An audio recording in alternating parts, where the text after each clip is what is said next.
Hello again, everybody, and welcome along to another one of these interview sessions with me, Ben Calder, for the Bowen Therapy Professional Association, the BTPA. And I'm really excited today, hot after a day of teaching over in Kent, to have Phil Steward join me from assessment-led bodywork training. Now, Phil's based down in Broughton and Devon and has a wonderful history within physical therapy, having trained with the Oxford School of Massage and the Northern Institute of Sports Therapy, having trained in Ayurvedic massage as well as advanced manipulation therapy, all along with the Bowen. And he's worked with some of the fabulous Bowen teachers over time. So I'm really, really grateful for Phil taking time out of his training schedule today to join me for this interview. So Phil, thanks for coming in today. So welcome, Ben. Thanks for inviting me and having me. I only hope my brain is working after teaching all day. It's somewhat befuddled, so we'll see how it Well, goes. absolutely, yeah, sure. And hopefully as well, my questions will be of stimulating and interest enough that I won't just sound like one of the Don't make students it too today. hard to And confuse me. yeah, we'll see how we get on with that. So for anybody that hasn't come across you and your work yet, just tell us a little bit about how you got to where you are today, how you got involved in physical therapy, and what your introduction into Bowen was. Okay. So long story short, all I wanted to be when I was a kid was a professional cricketer. Broke my back when I was about 16 from playing cricket. Had Wow. surgery when I was 18. Then by the time I was 20, I realised I could no longer play cricket. Basically got to the stage where I had had back surgery, went to surgeons. I literally couldn't walk. You know, when you treat somebody and their back's gone and they can hardly move? Well, that was me. And I basically went to the surgeons in Oxford, and they looked at me basically gave me a big bottle of pills and said, nothing more we can do for you. You don't really understand how everything works. Here's loads of painkillers. Here's loads of antidepressants. Make the most of your life. You'll probably be in a wheelchair by the time you're 30. Wow. So I went home and I sulked for about a week. And then I thought, nah, sod this. There's got to be a way around it. So from there, that's where my journey into healing began. And I started my journey into healing out of self-preservation and out of wanting to fix myself and heal myself. And that's how it all began. And I wanted to work as a healer, and I figured out the best way I could do it was hide it within massage. So then I went and learned massage. So that was how I got into my healing journey and how the ball started rolling, so to speak. Um, yeah, so did various different massages, and as you said, I went and studied Ayurvedic massage in India, and then I did an advanced manipulative diploma, which was basically same manipulations as osteopathy, the same kind of work and the sort of theories as osteopathy, taught by osteopaths, but basically you couldn't call yourself an osteopath. So I did that, and then after that, so I've been working all these years, and then I kept finding myself working on these same areas of the body time and time again. Um, and for some reason, as life works that way, Bowen therapy kept popping up. Everyone was, people kept mentioning it and talking about it. So I thought I would get a book. So I bought one of John Wilkes's books, and I read it, and I thought, this is interesting. These are the places I'm working. I better go and learn this stuff. Thought was I'll integrate it within my other treatments, and because that's the way I was doing it, I took bits from everything and I was integrating, and I thought that's the way I'll do it. So I went and did my original training with John Wilkes, lovely human being, one of the nicest people I've ever met, and soon became aware that actually this is like really doing some amazing stuff. But for me, there was bits missing that I wasn't happy with. And it was like, for me, it was a bit like following protocols was like paint by numbers rather than being a true artist. Maybe that's the only way I can describe it. And because I had a history and assessment, and like from my massage skills, had really good palpation skills, I kind of like deviated straight away. Then I did a course with Alistair McLaughlin, The Art of Bowing. Again, really enjoyed it, but the biggest thing I got from that was the freedom to actually walk away from the strict rules that were imposed by original training, and actually the way he talks about it. So that was amazing. So I went, and I from there it kind of grew, and then I became aware of Graham Pennington's work. I contacted him to his workshop, and unfortunately he had literally left the UK like a week after I emailed him, so I just missed his course. But I ordered his book, and I read it cover to cover within 2 nights. And unlike me to get into textbooks like that, I find them a bit of a slog, and I'm kind of like a dippy in, dippy outy, get bits of information here and there. But I just completely nailed it, and then pretty much the next day, I was putting into practice what I had read in his book, and it instantly became apparent that this was the way forward. So I went and did the first IOS course with Robert Smith and Matt East. Again, 2 of the most beautiful human beings I've ever met in my life. And I instantly hooked, and I just had an affinity with it, and was in it straight away. And from then, I've not looked back. That's the results I get working that way and working with Bowen far outweigh any results I've ever had with any other modality, time and time again, and in super quick time. So yeah, not moving, not changing, not changing the way I work. Yeah. Yeah, brilliant. Thank you. And who would have ever thought that cricket was such a hardcore contact sport as well? So well done for Repetitive strain sport. ending up in a good in that way. Repetitive strain sport. If I was a fast bowler, and if you can imagine Yeah. the loads that a fast bowlers put on their spine with heavy impact in front leg and fast torque and rotation and torsion through the spine, yeah, basically multiple stress fractures in my spine. Yeah, wow. But again, I think one of the things that's really important in some of these journeys that get us to this place is it often takes something that's quite serious to get us to look at real depth in how our bodies are functioning and what we need to do to shift things. So, again, massive credit to you as an individual for working through that as a process. And I think that's something that it is a great inspiration to anybody who's out there struggling with pain, that just because they haven't found a solution yet doesn't mean there isn't one. 100%, 100%. And the so is. I mean, I grew up with my dad telling me, God, I wish I knew now what I knew when I was younger. And I was like, yeah, whatever. And now I'm there. And if I had known now when I was being a competitive cricketer and when I was younger, then it would have been a whole different world, completely different ball game. So yeah, I'm Yeah, turning it into one of those absolutely. sayings my father told me about. Brilliant, and there's a good reason why we have that ability. Hindsight is so 2020 for us. So 100%. tell me a little bit as well. So if anybody kind of heads to your website, the assessment led bodywork training, it talks about Bowen technique.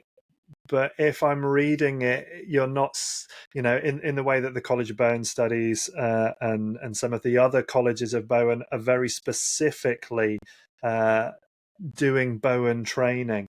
Is there a difference in how you're teaching your students and the types of work that you're teaching your students that kind of differentiates it from what I would class as, let's say, a core Bowen or a kind of a more traditional Bowen approach?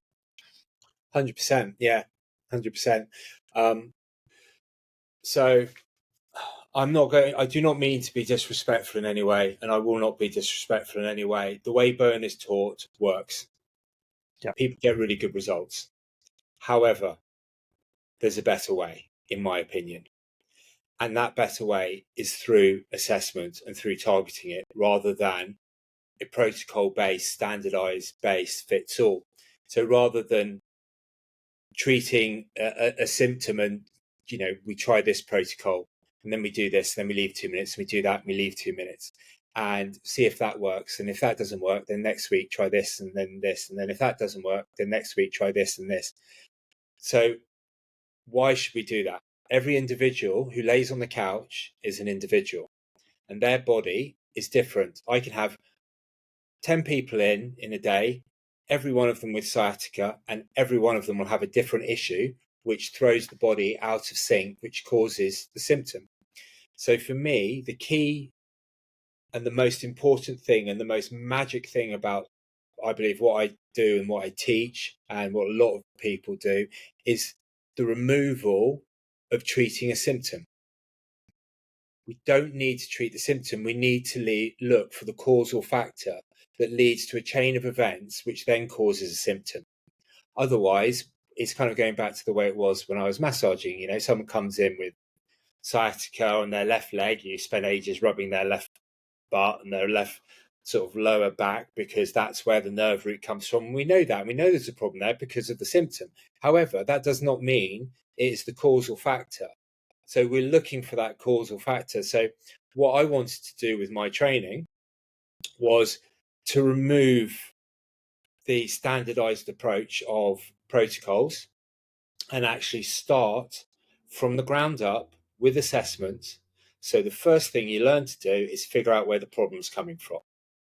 And then once we teach people to figure out where the problem's coming from, we then teach them a toolbox of tools. So basically all the different Bowen moves and procedures, and then how to apply those tools to effect a change to target their primary issue, their primary dysfunction, the causal factor.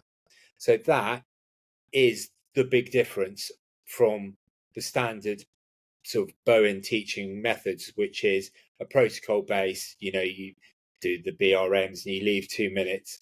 I also, from watching Romney Smeaton, who I'm sure you're aware of, work, and watching Graham Pennington work and other people, became very aware of the gaps. Now, the gaps in my eyes are not a standardized thing that you have to do after every little thing. For me, it's about when you have found an area that needs to respond to your input, that's when you give a gap. So if you have an area that is really tight and needs to release, you do some moves over on it, which stimulates the neurological system around it to tell it to change, then you back off. That allows the body to change and the tissues to change, and then you can go back and you can reassess and see how it is. So that is how I'm really trying to structure the course, to totally move away from the protocols, which is why I've kind of called it body work, because what I noticed with a lot of people, I'm really trying to aim my training at kind of like high level sports massage therapists and physios and osteopaths and things like that, to try and bring them into the Bowen world, to make it more inclusive, to almost increase the standard of our profession, because I want it to be better and better and better. And I found that for a lot of them, Bowen was a bad word. It was almost slightly taboo because, you know, they'd had a couple of sessions with someone and it didn't really work and didn't really do anything and didn't really seem to know what they were doing, you know. And then so people were kind of like, oh, I don't know. So hence kind of like calling it body work. It is Bowen technique and it is body work. It is both the same.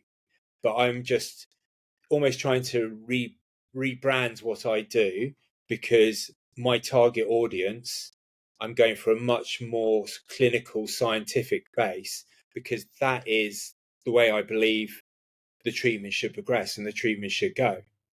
And I have, like, at the moment, I'm doing a training course doing a couple running at the moment. I'm in Kent at the moment, but I'm also doing one up in the Midlands.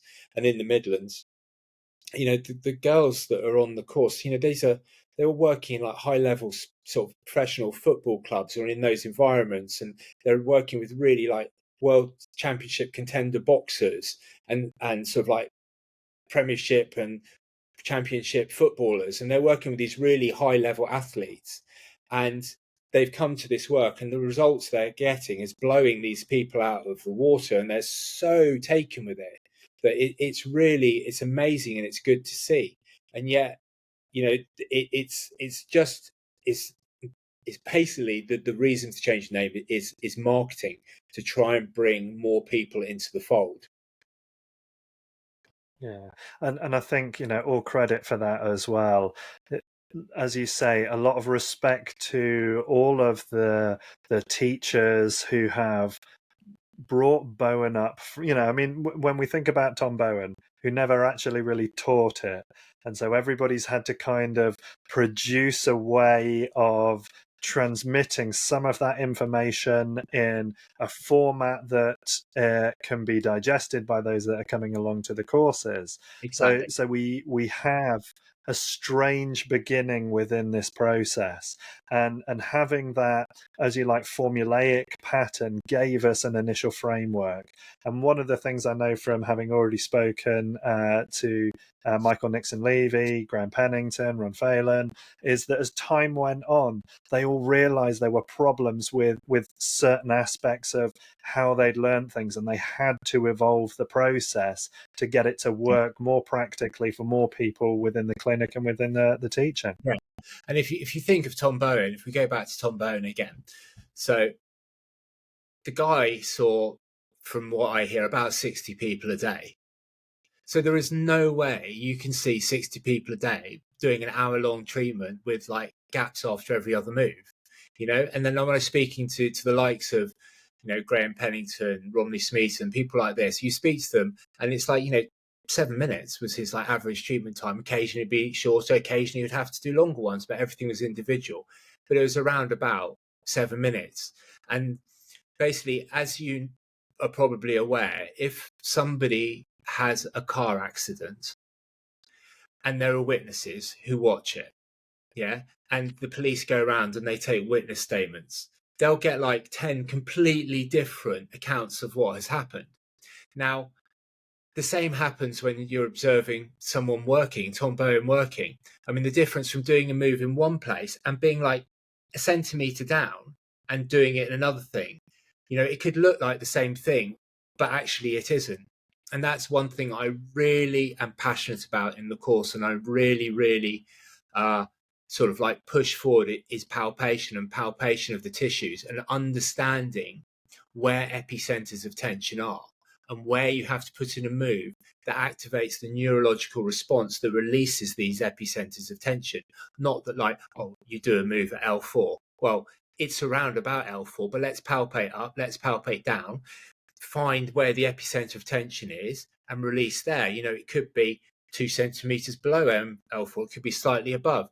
And that's the same with every single move, whether it's, the work on the shoulders, work on the necks, the work on the scalene.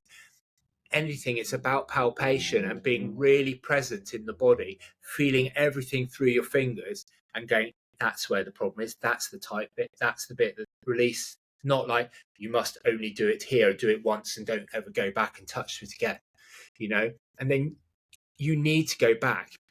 So once you've worked on the body, you need to go back again to feel it again, to see that the tissues have responded. Otherwise, how do you know what you're doing is working?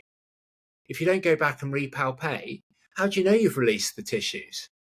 We need this confirmation. You need to teach that confirmation. And that's what I try and teach, is the ability and the permission, if you wish, to go back to areas to see how things have changed. But most importantly, to really feel where the issues are. So when you go back, you can feel and go, oh my gosh, right, that psoas has totally changed. That QL has completely changed. The tension in the neck is totally different. I can feel the alignment in the neck. And yeah, that C2 that was over here has now gone back to where it should be. And it's that understanding of what you're feeling rather than just like putting your hands on, quickly doing it and walking away, that I am really so passionate about. And that's probably about 80% of my course, is almost like getting people to really slow down, to touch, to feel.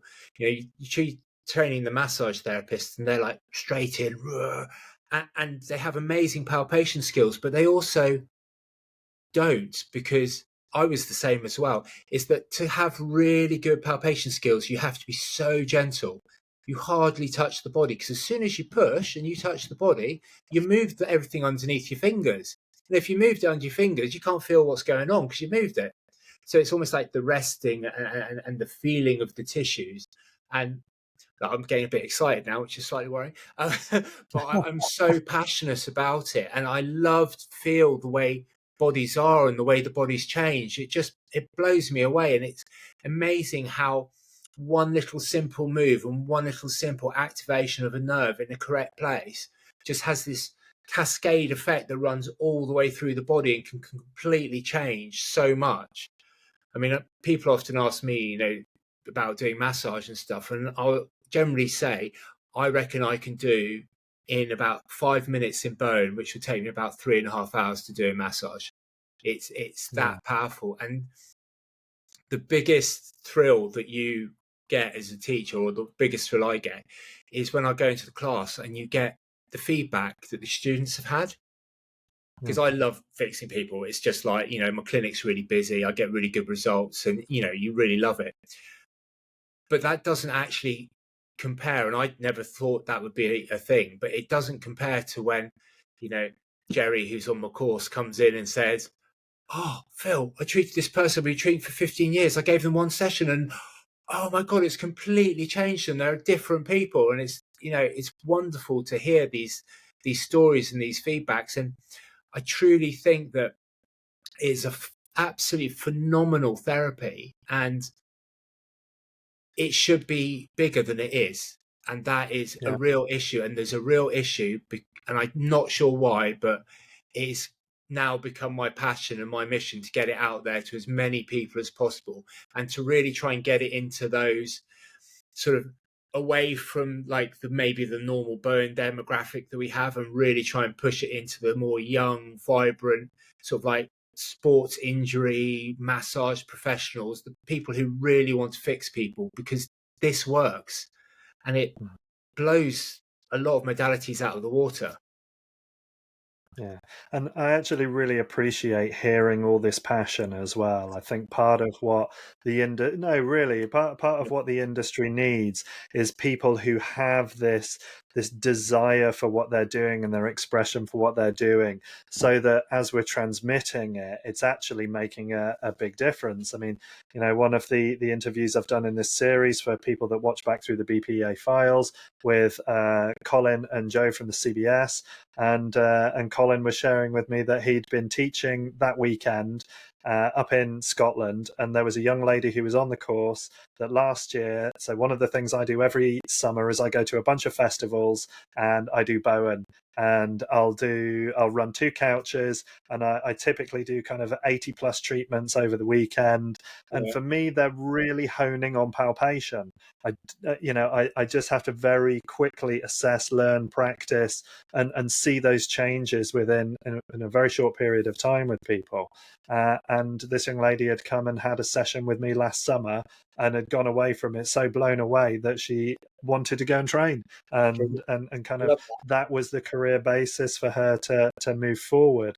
But and I think it's really important what you're saying as well about that sensitivity within palpation, and how with awareness as we go into that tissue, that we can change it just literally from putting hands on. And this is something I remember being taught, kind of 15 years ago or more, by Dr. Jimmy Scott, who's the founder of health kinesiology, which was the one of the first modalities I started working with. And in some of his body bioenergetics work, that literally just placing a hand in an area, or finger pressure, and just lightly holding that there, sometimes not even moving, was enough to create systemic changes within a system. So I think Yeah. it's really important that we're actually talking about that responsiveness of a body, and learning to be sensitive to the changes that are being made there. Mm. Yeah. No. So tell Yeah. me, yeah, go on. No. Keep going. So yeah, so I was going to say as well. So obviously you're seeing. I'm guessing that you're also seeing students who have not done body work before, as well as those who have trained in other modalities of body work and are coming to you to kind of develop that. So what do you find is the hardest concept for them to grasp? What's the thing that you find that you have to really drill down into and repeat for people so that they understand it? That's a really good question. I think the hardest thing I have to deal with is other Bowen practitioners who come on the course. Tell me more. Honestly, just totally and utterly stifled by dogma, stigma, rules. Can't do that. I haven't done that. Completely. Oh, what do you mean you want to do the coccyx and the TMJ in one treatment? You can't do that. The head will explode. You know, that is the hardest thing. Is I've actually had quite a few bone therapists who I've never marketed it to bone therapists once, because I kind of think that you know, if you're a bone therapist, you can go and do, you know, IOS with Robert and Matt, and you're going to learn the assessment stuff, and you're going to learn the way that I teach. You know, and you don't have to basically pay for a 10-day diploma course. You can do that in a weekend. But what a lot of them have done is they've come because basically it's lacking in palpation skills and the precision of the moves, and being, I think that being super precise with the moves is so important. Having the palpation skills is so important. And I honestly find that when you're starting with, you know, an osteopath or a massage therapist, you know, they're kind of like, okay, so I'm into this. Okay, I understand the concept. I understand what you're doing. And the amount of times I'll literally, you know, I'll get their hands and I'll put their hands and say, you know, you feel this, and then you feel difference here and feel blah, blah, blah. And then we do the move like this. You feel how it moves and how it rolls. Okay. I find it's almost easier on the blank canvas and the blank slate, rather than with some bone therapists. And I've trained some absolutely, you know, lovely. I've been so lucky. Everyone I've met and everyone who's been on the course has been great. Almost every group you have, you think, God, I couldn't get a better group than this. And then the next group, they're absolutely lovely again. And, you know, just met some of the most beautiful people. But it's almost like, okay, I need to raise the blackboard before we can start again. So you spend a lot of time to say, no, you don't have to do it like this. Do it like this. Feel like this. Why? I can go back. Yes, you can go back. You can do it again. It won't matter. But you said I can. You say I don't have to do that. I don't understand why I don't have to do that. And, you know, and so breaking that down. So that's probably the hardest thing to deal with. I actually find most other therapists, you know, they're really eager, and what the hardest thing for them is the concept of not treating where the pain is, and like teaching the interconnective nature of the body and the tensegral nature of the body, and then understanding it. But once they get it, you know, literally, you know, you spend that for me, that's like day one, module one, like talking about all that, and kind of you can see pennies dropping. It's like, oh my god, that's okay. And then you go through the assessment, you show the assessment works. Oh, all right, it makes sense. And then as you work, it all makes sense, and they're quite ready to adapt it and go for it. So yeah, I hope that answers the question a bit, but that, Yeah, absolutely. yeah, So, normal therapists, I feel fine with it. yeah. So, what have you noticed as being that biggest insight that your students are getting from the way you're teaching as well? Ask, don't tell. Yeah, sure. Basically, you're asking the body to change, you're not telling it to change. Yeah. Constantly, and by that, you are calm, you are relaxed. Your hands are relaxed, your shoulders are relaxed, and if you are relaxed, you can feel. If you are tense and you're holding up and you're forcing pressure, you can't feel. Yeah. And if you're like that, you're trying to force a change and make the body change rather than be relaxed. Be basically just asking the body to change with every move you make. You're really focused and conscious on exactly the precise area that you are touching, that you are palpating, and you are asking the body to change. You are not telling it to, you are asking it to. And the body wants to be healthy, and it doesn't take a lot of asking for it to like go, yep, I want to change. Thank you very much. Yeah, beautiful. It's funny because for years I've used this analogy of it being an invitation, and that you know, as a a way of framing that to say, if you were going to help somebody who had limited ability to cross a road, you can go up and you can grab their arm and you can pull them, but they're going to resist. Whereas Yeah, if you go up and hold your hand out and offer them an invitation and they take it willingly, it's much easier. perfect, I beautiful. think for me that's a lot of what Bowen is. It's about having a sense of presence as well within ourselves, and it's one of the reasons why for myself, my qigong practice is a real key part of what helps me to be a good practitioner, because it allows me to be much more aware of me and understand how my posture is affecting me, how my breath is affecting me, so all of these aspects that I can then regulate and change, that because you're then entering into relationship with the person that you're working with, you're much more likely to have a healthy relationship with them, and therefore the outcomes are likely to be better. Yeah, yeah. And for a sort of like a high intent, sort of a high quality sort of sporting metaphor, you hear about the one percenters, and basically for me, the way I train and the way I practice is all about the one percenters. Is I will Mm. go to an area and I won't do a move. I just let my hands be there, move around a little bit, find where take my time before I do the move.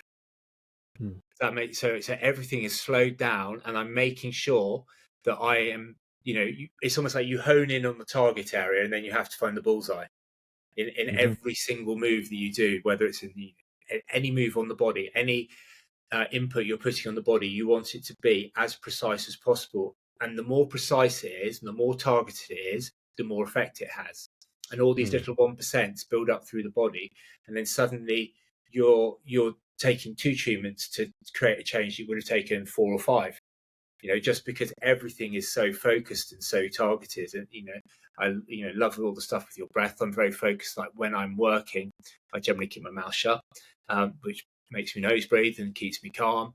And yeah, there's lots of little things that I want to integrate into my training, but the most important thing is the ability to listen to the body, to hear what the body says via palpation, via assessment protocols, and then to, again, really just ask it in the most precise, delicate manner that you possibly can to change.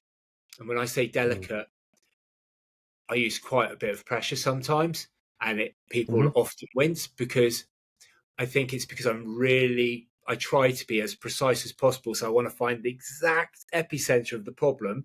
So it's going to be tender because I've got it bang on the head. So I'm not that delicate. Yeah, delicate as in is in mindset rather than touch. Yeah, sure.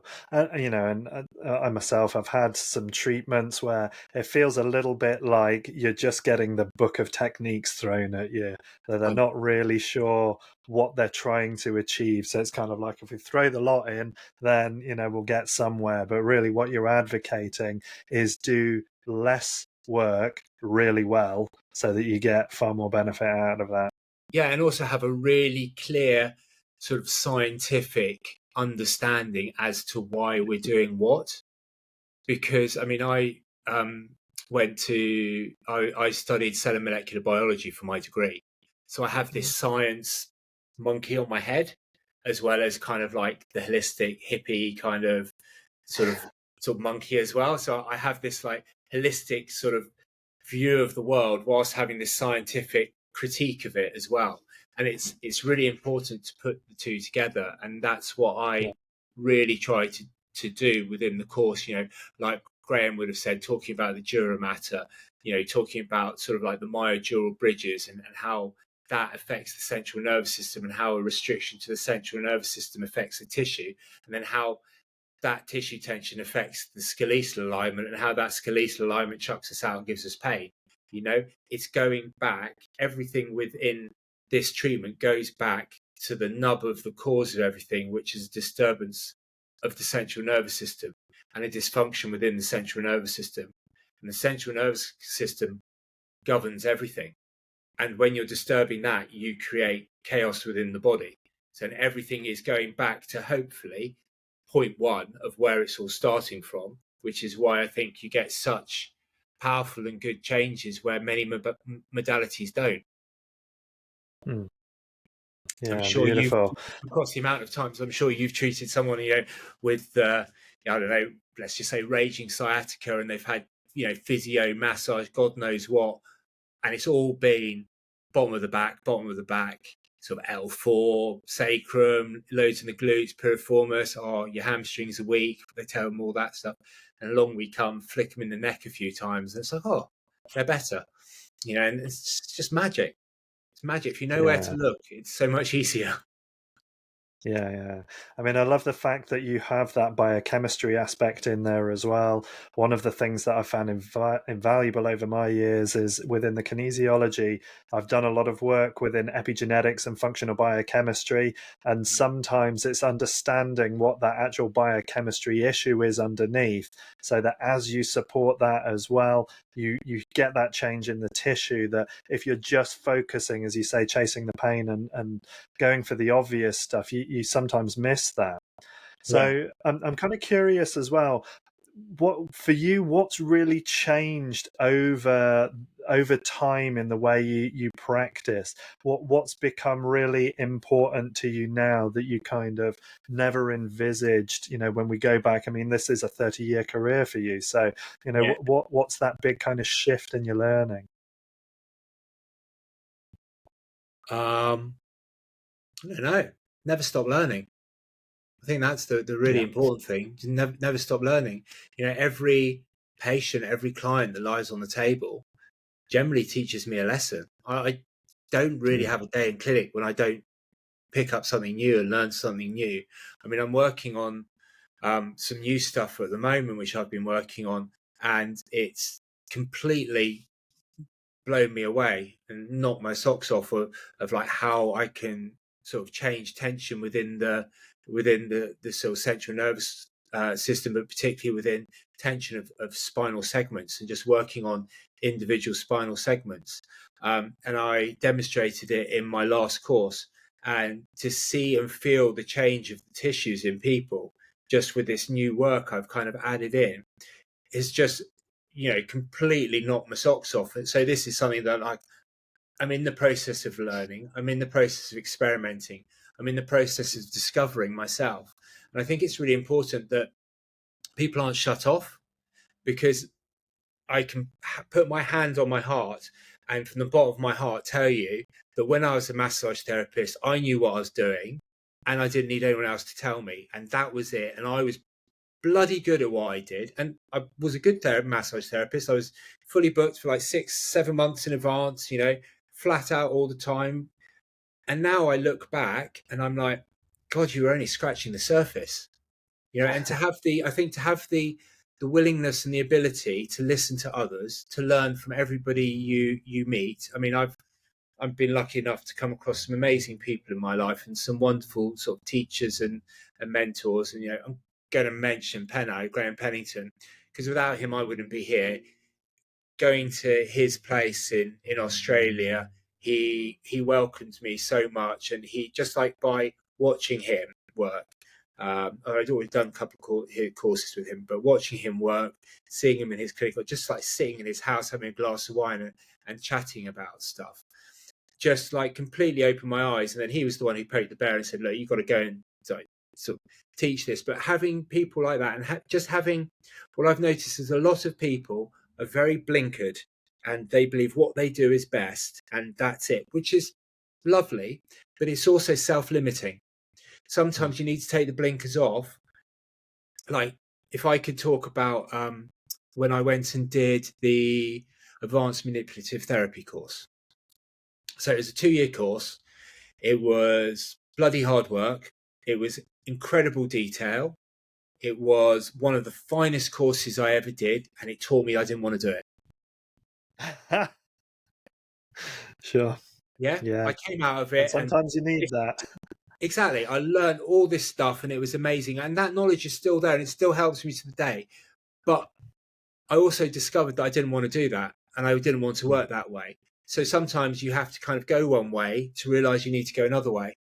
And And that's the thing that I suppose is the trickiest thing within the marketing of the course to sort of sports massage therapists is they're like, what? But you hardly touch anyone. How are you going to make the difference? No, you need to get in there. You need to really work the hamstrings. You need to really do this. You just do that. I mean, that's not going to do anything until they actually have a good treatment, or until they have experienced it, and then when they try it and they see the results, then they absolutely blown away, and they go, oh my god, I've been working so hard for so long, and all I have to do is do a few little flicks in the right place and I'm good. Yeah, no, I love it. I mean, I can remember back, I've been in professional practice for over 21 years now, and I can remember back at maybe about 2-3 years in thinking, wow, I know so much. There's so much I can do. And these days, I'm completely the opposite. It's kind of like, there's so much I don't know, and there's so many more layers that we could look at and things we could bring in. It's always fascinating. And I think it's really, I mean, it's really important to evolve and grow as a person and as a human being and as a practice, which I think is what, I really commend you for what you're doing now. Is Bowen is fractured and splintered with politics and nonsense, and to have these wonderful talks you're doing with all the different people from different schools, and try and sort of amalgamate them into one. It's so good, because we need to be together and we need to try and take this forward, but we need to grow. We have to understand that what was, and if you look at the evolution of bone therapy, so most of it comes from obviously the observations of Ozzy, and then you have to think Ozzy observed from here to here, and then like Romney was quite a few years later watching him, and what was the difference in Tom's work over those sort of like 10 years? How much it had changed? I bet you it changed loads. So the thing is, we don't know. And then people like Graham Pennington come along and add their insights. The Ron Phelans, Alistair McLaughlin's, there's all these amazing people like Milton Albrecht, all these wonderful therapists come along, and they add their little twists to it, and we should allow it to grow. We shouldn't go, no, that's not the way it was, because that's what was. This is now. Let's just grow and let things progress and change and evolve, maybe of evolution. Ross Emmett, here's the other one I was thinking of. All these little people, these are huge, amazing therapists, and we shouldn't remove their input into what is an amazing, amazing treatment. Because if Tom Bowen lived forever and he hadn't died, I bet his treatment now would be completely different to what it was when Ozzy Wrench was watching him. And we need to move away from this stigma that no, that's the way it was because that's the way Mr. Bowen did it. What he left us was an amazing legacy, and cannot thank him enough. But he learnt it from someone. He learnt it from Ernie Saunders, and it could have been sort of he went and learnt it from there, and then he progressed and he made it his. So he basically took something and made it better, and then other people have now taken that and hopefully made it better. I don't know. That's just the way I see it. Well, I think it's the way to go. And, for the last nearly 15 years now, I've been working with a philosophical model called Integral, which works in an amazing way. But there's a couple of really interesting parts of it. The first is we see everything as what we call holons, which is whole parts, which means that everything is complete within itself, but it's partial to a greater whole. So, and one of the guy who developed it, Ken Wilber, one of the things that he always says is nothing is 100% wrong. There's value in everything if we know where it's to be applied. And we recognize what we class as developmental levels within there.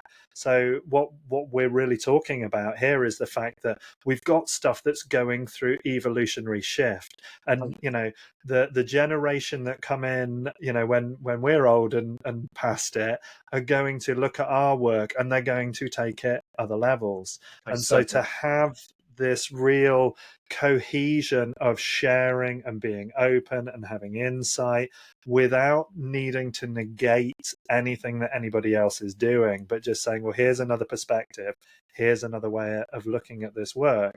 And that in itself then contributes to the whole corpus of what we're doing within body work, within physical therapy. And that includes people from chiropractic, osteopathic, physiotherapy, from all these other disciplines, positional release, however you want to look at them.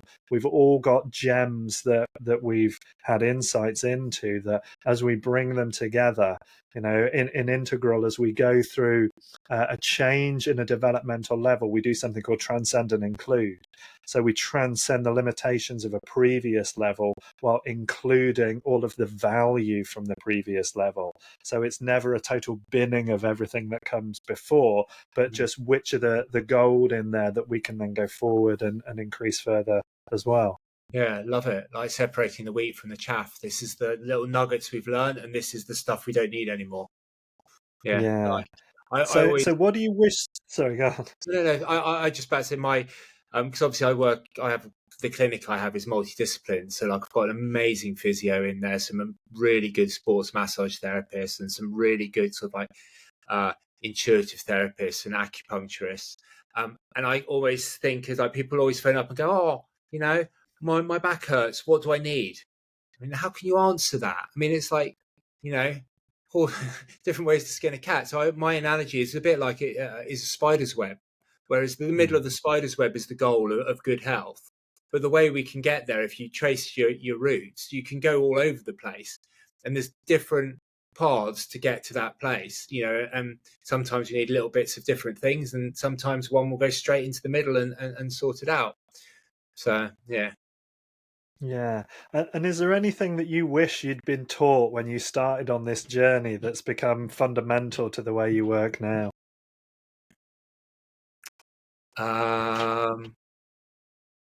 That's a tricky question because yes, but I've been taught most of it and I've learned a lot of it. Yeah. So yeah, there was loads of stuff that I mean, basically what I really wish that, or what I was lucky enough to develop at a very early time that I was never taught, was to calm, to feel, and to have an intrinsic. I don't know. I think I'm quite lucky the way my brain works because I think about the body very differently to a lot of people. And I just thought it was me, and I just stood in the classroom and, yeah, but it's obvious, isn't it? This leads to that, and then because of that, and then you get that, and then that, and they're like, huh? And I think I was lucky to be able to see a holistic view of the body from right at the beginning, and to basically really, like, even when I was doing massage, I would start with the client on the couch covered in a towel and just really gently feel everything and understand. I could literally almost close my eyes and picture where all the lines of tension were and how they pulled in one place and the other, and where it was restricted to pull here. So I would often, be work on someone's sort of like neck or shoulder to do with the lower back, because they come in from a lower back problem. And I think I was lucky, or maybe it was just a gift or a sort of intuitive understanding of that. But I do wish I was just taught just to shut my eyes and to feel.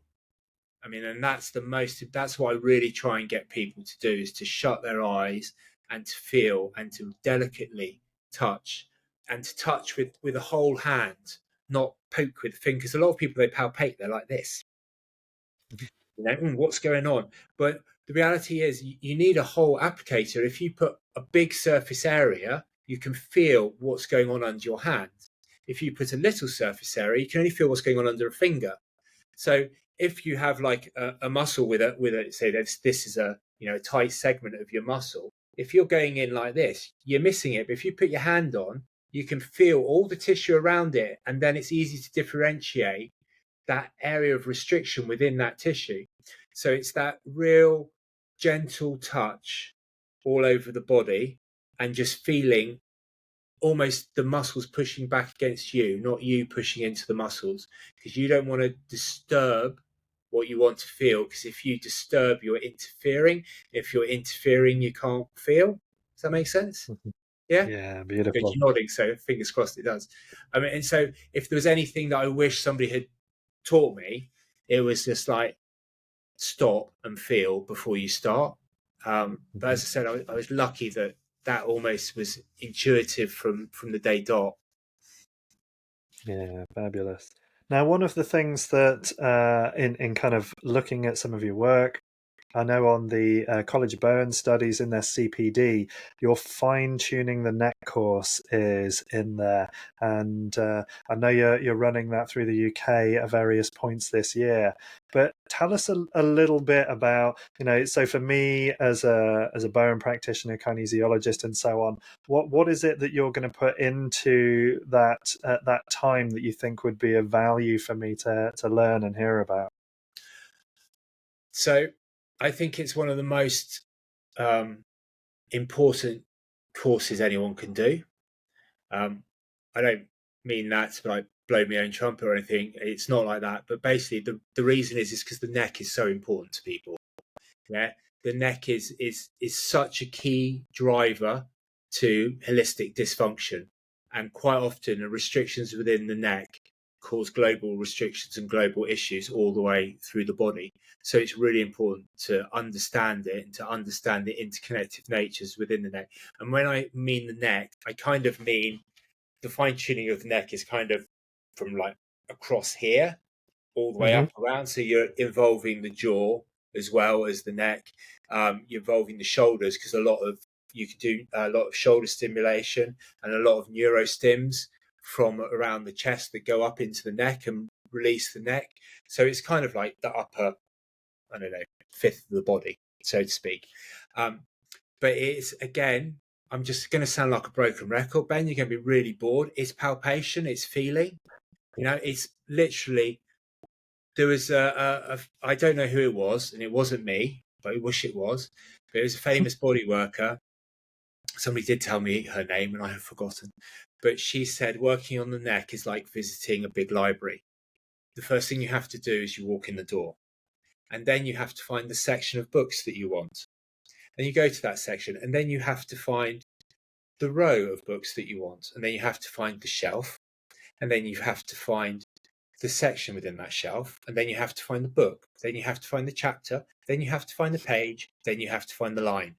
And that's like it with the neck. You feel all the restriction and tension as you're working on it, and then you need to go finer and finer to like work on the epicenters of restrictions, particularly like of the scalenes and the suboccipitals. I mean, the suboccipitals muscles are so important, and they need more than just a couple of little moves at the beginning of the neck Mm. procedure. They need more than that. Yeah, and they demand more than that, particularly if there's dysfunction. But again, a lot of people just do the moves. They don't have, oh, that's dysfunctional and that's not. One thing I wish I was taught with in Bowen, actually, going back to your last question, is that when you did a bad move, it wasn't because you're a bad therapist, which nobody ever told me. It's like you do a move and you get a nice twang. Okay. Mhm. Oh God, and then like you do it, and one person, next person, you can't do it. It's like, oh my God, what am I doing wrong? You're doing nothing wrong. What it is the tissue is dysfunctional. There's something wrong with Yeah. the tissue, so you can't get a good move. And why did nobody tell me that? Yeah, nobody said, well, actually, it doesn't feel good because it's not good, and you need to work on it more. That was one thing I wish I'd been taught actually. But the same, like going to the neck and really understanding where is dysfunctional and where you have to put the input in to get it to change. Sit back, let it change. We give it input and then we give it time and space to let it change, and then we go back and we do more. But for me, it's very precise palpation along the scalenes to release very precise areas of the scalenes to look at the pterygoids and their relationship with, because I believe that the jaw work should be much more pterygoid based and not joint capsule based, and to Mhm. look at the relationship with that and like the sternocleidomastoids, because there's like relationships, and if you could work on a really sort of like hypertonic sternocleidomastoid for ages and not get a release, because actually the primary driver could be the the pterygoid on the other side. So it's looking at that. It's working on those little restrictions within the scalenes that causes subluxations within the spinal column. It's then looking at the shoulders and how the shoulder stabilization. So the the Robert Myers anatomy trains. So if you Mm-hmm. think of those, like the anatomy train that goes up your arm, wraps around your back and your front, and goes up into your neck. Yeah. So you can actually do a lot of work on the shoulder that helps release this tissue into the neck. And then there's other neurostims you can do on your back and on here to work on like subclavicular nerves, which then go up and they go up through the brachial plexus up into like C2, C3, and you can release the neck through working on these areas.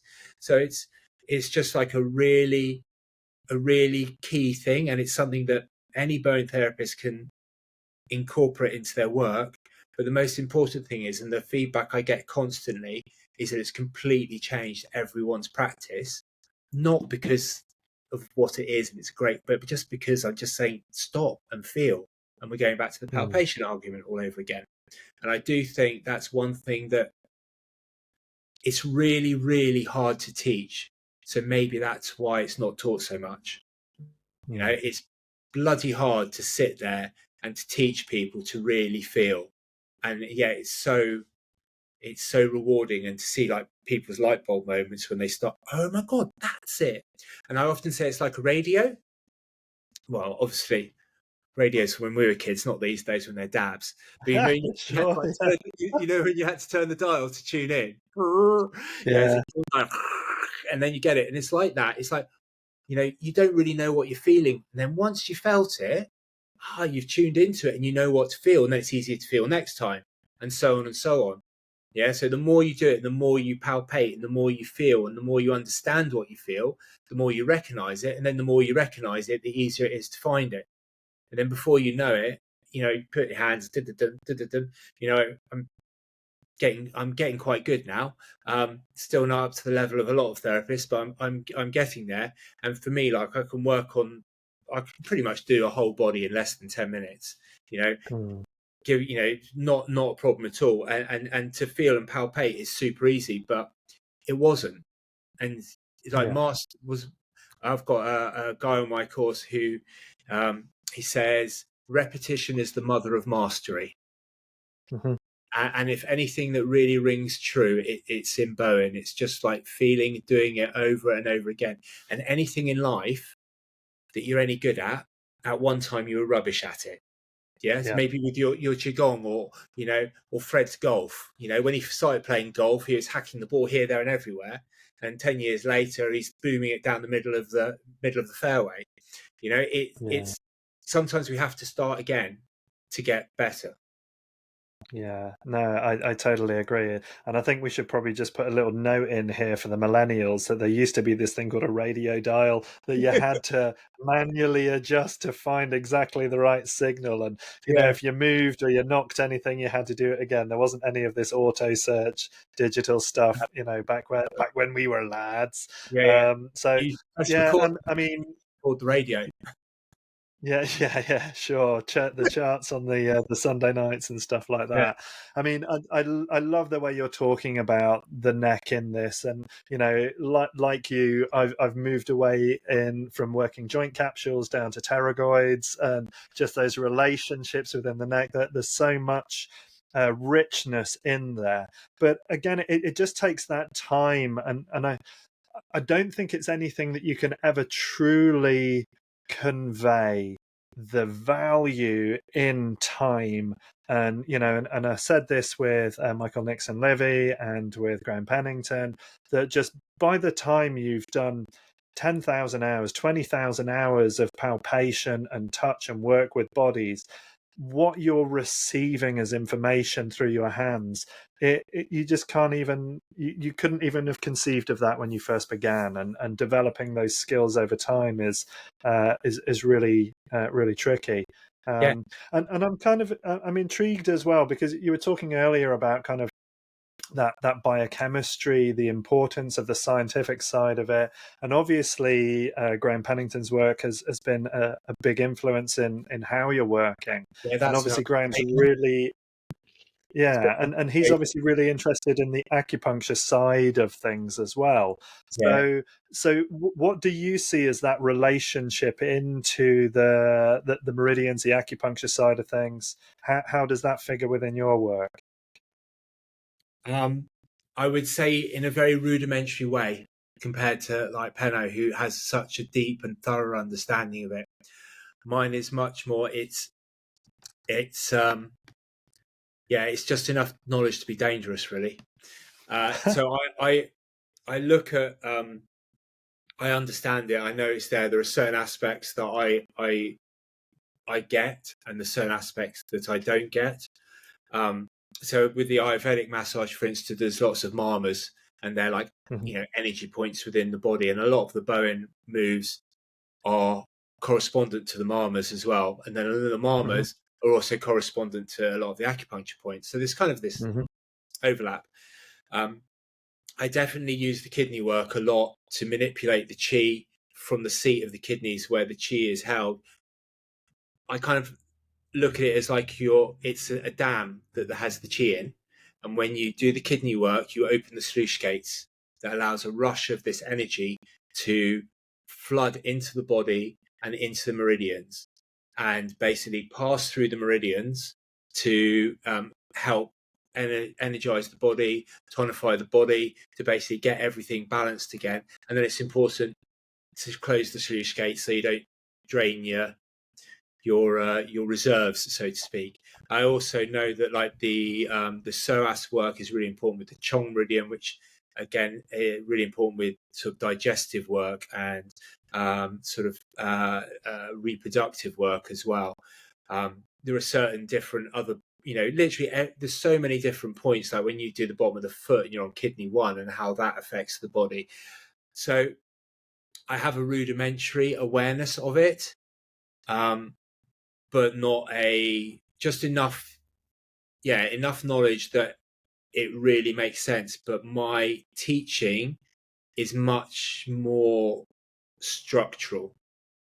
So more, I do involve that into an aspect, but it's much more of a structural base, of like a musculoskeletal functional base. The work I'm developing at the moment is a lot of work up the spinal cord, and basically feeling and activating the flow of the cerebral spinal fluid, so it almost feels like a wave going up and down the spinal cord.